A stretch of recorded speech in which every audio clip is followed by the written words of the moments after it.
অধীরদা সেকুলারিজমের গল্প শোনাতেন,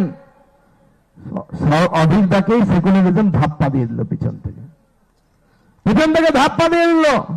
যে মুসলিম ভোটের জন্য অধীরদা ভাবতেন যে সমস্ত মুসলমান ভাইরা তাকে ভোট দেবে, যে ওখানে ইউসুফ পাঠান এসে দাঁড়ালো, অধীরদাকে ভুলে সানাম বেফাওয়া হয়ে গেল, সানাম অন্যদিকে চলে গেল।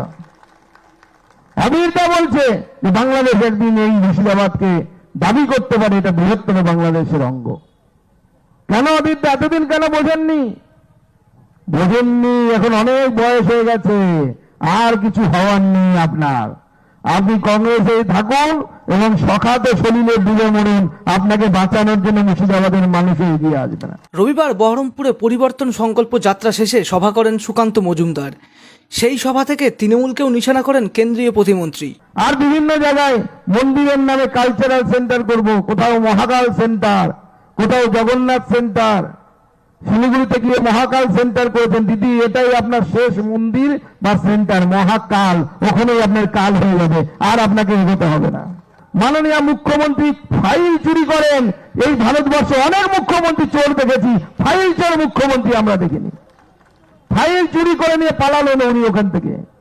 কি লুকোতে চাইছেন মুখ্যমন্ত্রী? কেন এত ভয়? ভাবছেন ফাইল চুরি করে প্রমাণ লোপাট করে বেঁচে যাবেন? বাঁচবেন না।